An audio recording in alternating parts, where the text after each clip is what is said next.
Otkako je 2014. godine, zahvaljujući vrijednim članicama udruge žena općine Vidovec zaštićen jamstvenim žigom, vidovečki gibanik postao je, naravno uz zelje, pravi ambasador vidovečkog kraja. Mirisna i slasna delicija odavno je sastavni dio obiteljskih stolova vidovečkih obitelji, a recept za njegovu pripremu prenosi se s koljena na koljeno. Taj su recept brojnim znatiželjnicima koji su zavirili u atrij Županijske palače odlučile otkriti članice spomenute udruge na organiziranom predstavljanju izrade vidovečkog gibanika. Iznimno mi je drago i veliko zadovoljstvo da danas u atriju Županijske palače imamo prezentaciju vidovečkog gibanika, tečaškog kolača koji je zaštićen jamstvenim žigom pri Hrvatskom intelektualnom zavodu. Zadovoljni smo jer to je još jedan proizvod u nizu koji podiže i daje dodanu vrijednost gastronomiji Varaždinske županije, a Varaždinska županija podupire zaštićene proizvode. Kao što vam je poznato, upravo iz općine Vidovec imamo zaštićeno varaždinsko zelje oznakom izvornosti na nivou Europske unije. Drugi proizvod koji je zaštićen je vidovečki gibanik. Ponosni smo na naše zaštićene proizvode, pratimo ih financijski i kroz pripadajuću literaturu.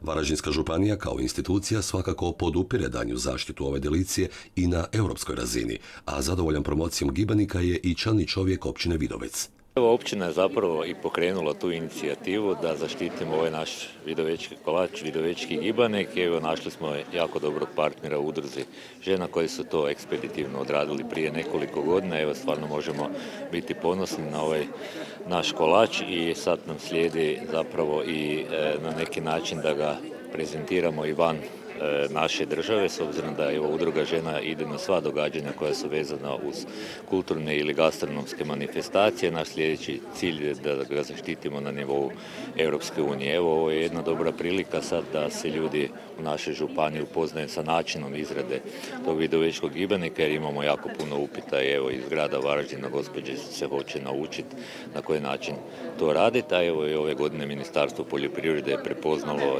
ovaj projekt i sufinanciralo predstavljanje i radionice sa 20.000 kuna. Članice udruge žena Vidovec imale su pune ruke posla, jer su uz već gotove gibanike koje su dijelile prolaznicima pokazivale i sam proces izrade ovog jela. Prema riječima predsjednice udruge Ivanke Lonjak, tajna je u kvalitetnim domaćim sastojcima, ali i u njihovom omjeru. Tajna je, odnosno okus fin njegov je od domaćih namirnica. Znači nekad su bile sve domaće i danas nastojimo imati sve domaće namirnice od sira, mlijeka, putra, hajdina, brašno, naravno bez toga ništa. Priprema je dosta zahtjevna jer se gibalo treba pripremiti, žemlje namočiti u mlijeko, to malo potraje pa dok ih ti to natrgaš, narežeš. I sam gibalo je dosta rijetke strukture. Grez kuhani nutra ide, da, to sam zaboravila skoro. To je isto jedan od sastojaka, tikva, sol i šećer u omjeru koji kome paše kak, i tu je onda tajna i da li je dobar, bolji ili najbolji u omjeru šećera i soli, Na predstavljanju vidovečkog gibanika o važnosti zaštite proizvoda, čime se garantira kvaliteta, svoje mišljenje iznio i Dragutin Vincenk, pročelnik Upravnog odjela za poljoprivredu i ruralni razvoj Varaždinske županije, a koji je tom prilikom najavio i skorašnju promociju monografije posvećene upravo ovoj slastici. Zadnjih 10-15 godina općenito javnost ima veću sklonost prema domaćem i tradicionalnom, ponukani različitim proizvodima koji se skrivaju pod svakvim deklaracijama.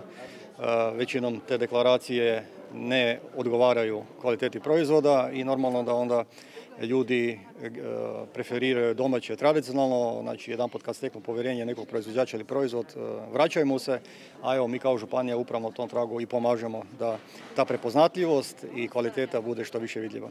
Veseloj su atmosferi u atriju Županijske palače, a koja se ubrzo ispunila brojnim posjetiteljima, svojim nastupom doprinijeli i članovi Hajdina benda.